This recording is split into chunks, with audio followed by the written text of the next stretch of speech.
Plaintiff Deborah Sidwell worked with the defendant, but after Deborah gave her a loan, she claims the defendant got fired as a result of her criminal record, filed a restraining order against Deborah, and threatened to shoot her. She's suing for the unpaid loan. Defendant Sherry Bowman says she filed a restraining order against Deborah because she was harassing her and contacting her children on social media. She's countersuing for emotional distress. Start with you. I met Sherry on the school bus. She was a school bus driver and I was a special needs monitor. And, you know, she listened to Christian music and, you know, tells me no cussing and she's, you know, straight and narrow. And I'm thinking. Should have known at that point. They're wearing that religion. Doctor, they're doing everything. Go ahead.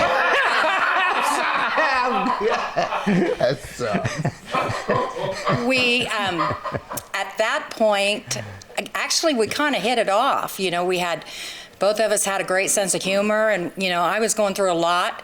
My dad had passed away, and my son was going through rehab. My husband was going through testing, so I was pretty much in tears every day, you know, away from the children on the bus.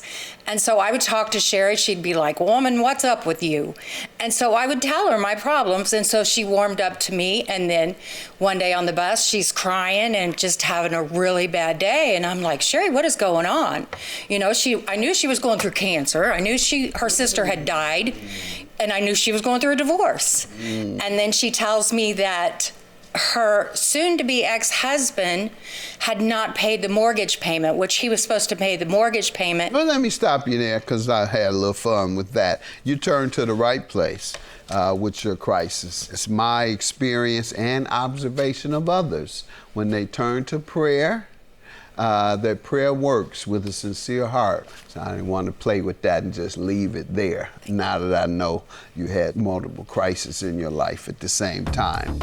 Plaintiff Deborah Sidwell is suing her former friend, who claims she filed a restraining order against Deborah because she was harassing her and her children on social media. So you were a friend to talk with her about it and try and hold her hand a little on it? Right, exactly, because I knew what it was like to be down because I was losing everything. And so when I'm on the bus and she starts crying to me that she's going to lose her house with her 4 kids, I'm like, "Sherry, how much money do you need?" She's like, "I have to have this amount of money. I need $1,000 to add to my paycheck on Friday." And I said, "I can do $1,000. I can loan you $1,000. And so she's thanking me, telling me that she'll pay me back, and she promises as quickly as possible she'll pay me back. She'll pay me every paycheck. So the next morning I said, "Okay, I'm writing the check out before I come." And so she told me, "Well, I need $1,500. Well, that should have been a warning. But I wrote the check out for $1,500, which is here in my... Before we go further, and we'll return at the point of your evidence, I'm going to allow her to give some background and some information. Let's hear from you. First, I'd say I was grateful that she offered to help me. But at the same time, it turned out to be a major mistake on my part. What happened with your experiences, though, in your life? Sounds like you had some significant life challenges. Yes. That's what inspires Absolutely. people. Yes, not y'all fussing and fighting and me talking about crackheads and all that nonsense. What inspires people is when they hear good stories about how people overcame their challenges. And that's what I like for people to know most. Right. And then I want them to know about crackheads. But go ahead. I have a history of thyroid cancer. I was diagnosed in 2016. I went through 2 horrible surgeries to have my thyroid completely removed. And it did turn out to be cancer that had spread into my lymph nodes from my thyroid. So they were able to get everything out then. And at that time, I did radiation treatments and things. And see how inspiring that is? There you go. Prayer worked for you. You prayed for healing and got it. That's what our viewers need to know, that it works. And sometimes God says no. I heard a sermon. My favorite pastor now is Carlton Bird. He's a Seventh-day Adventist pastor at Oakwood University. I was raised an Adventist, but not a practicing Adventist. But I listened to his sermons, and he said, God says no sometimes. And this is the biggest part. The Bible says you're not supposed to question God. once he explained it, I was very in support of that, and that is that you can question God, but you have to keep your faith. Right. You can ask God why. You can ask God for some revelation. You can ask God so there's some clarity on what happened in my life, but don't let it question your faith. Don't question whether God loves you. Don't question this. Don't question that. Because the answer could be no. He doesn't answer every prayer. He knows what's best. He knows what he wants to see happen in the future. So we're glad that God healed you. Now, but then right after you got well, you cussed her out because she's suing you for defamation. All right. But you all were friends. Everything worked out until the money. Yes. Go ahead. Tell me how she owes you and what was the... Well, she'd promised to pay me payments every payday. I received one payment of $100, and we did not have a set amount at that time, and I thought, okay, she's paying me $100, and then that was it. Come payday, nothing. Come the next payday, nothing. I was patient. Then we had a break, a fall break, nothing. I figured she would call me, hey, got your money. So when we got back to school, I said, Sherry, I think we need to talk. I think I misunderstood. You know, I wasn't trying to confront her on the school bus. And so she says, you're not going to talk to me like that. And just turned it all around on me. And so... that's untrue. She let me know that she was not going to chase anyone down to give them money, that I should have called her and asked for the money when she didn't see me. So I'm like, okay. And I'm just doing really calm because we're at work. So I'm staying calm. We transport children. And she does. And then she says, well, I'm getting off the bus and I'm leaving. I'm leaving the bus here and I had to call my boss. And so they had to meet us with the children and take over. And we were sent to the office and we put each other aside and the money just long enough to be able to get on that school bus during the day and deal with the children because they come first.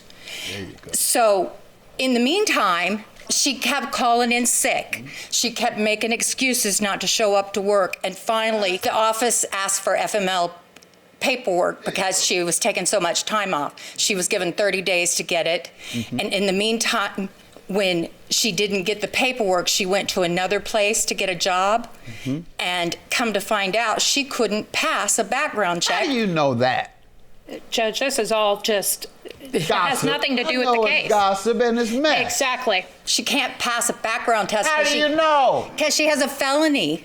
I do too. I passed the bar and I'm a lawyer and a judge. But she can't drive a school bus with our kids on it, so she was fired. I was fired because of you. And she made clear she would make sure I lost my job. Plaintiff Deborah Sidwell is suing her former friend, who claims she filed a restraining order against Deborah because she was harassing her and her children on social media. Tell me about it, and let me give you your time to start about it. Want me to start from the beginning? Yes. Her loaning me money was a huge mistake, and I knew that because within a few days, she felt entitled that she basically could take control of my life. And I finally had to tell her, listen, I don't want to be friends with you outside of work. I can be professional at work, but when it comes to you, I don't want anything to do. How did she try and take control? She started out by calling me constantly, coming to my door. That is not true, Your Honor. She messaged my children, who are 13, 16, and 17, on Facebook. Privately messaged my children. That's after and my lost husband. me and what, were ma'am? fired. Hold on, ma'am. Saying what? Basically trying to demean me as a person. Did you, ma'am? Did you text her children at all? When she blocked me after she was fired and said she paid me every dime Right. and filed a restraining order on me, so I it could goes as not far as contact to- her. Okay, if she tie you up and hang you upside down, ma'am. You have her address? She Right. told me she would shoot me if I went to her No. house. A woman. I don't even have a gun in my house, but that's okay. But to That's continue because she was on on, probation. She messing with my kids. right. Go ahead. She also told me that because 2 of my children go to the same schools that her grandkids do, that my kids needed to watch their back while they were at school. man. So of course my kids don't want to go to Now I don't school. believe She you. called my husband and told him I was screwing around. And Did you, ma'am? This is after the whole fact she just would not leave me alone. You're hurting a woman's marriage. She's reaching out to your kids. Y'all got the Right. job involved. It's just a mess. Let's get to this balance due on the loan. Now, how much of the loan did you say she paid back? She paid me back $420 Out of 1,000? out of $1,500 Okay. Let him know how you were paid. cash. Exactly. Every time I have it documented on how much You she have a gave ledger. me. What page is yours on? Page 10. And each time it was different. When it was $60, because she told me she was going to pay me $50, her husband handed me $60 on the 11/13. It was 3/20s. I called her immediately and I said, Sherry, he gave me $60, not $50. She's like, that's okay, keep it. And then again, that happened in 2/18/21. You have your record of payment? Yes, I do. And she was given What cash page? each time. What page? 2. And these are you all's own notes. Dates of cash payments to Deborah. February, September. Yeah, you all have the same dates, but different amounts. I have in my own writing, that's all I have. And I know what she gave me, or else I would not be here, trust me. Yeah, why do you think she's suing you then, ma'am? Because she pretty much felt entitled, and after I told her I didn't want to be friends with her outside work, that's when things started really getting crazy. All right. Your Honor, I have it a just lot of went friends. Crazy. All right. I don't believe that she's suing you because things got crazy and you hurt each other's feelings. I don't believe it, so I'm going to grant her judgment for the loan. $1,080. I'm going to deny both of you anything outside of the money. All this emotional distress and all this defamation, you all defamed each other right here in court. So that is dismissed. Everything other than the loan repayment. Have a good day. Thank you.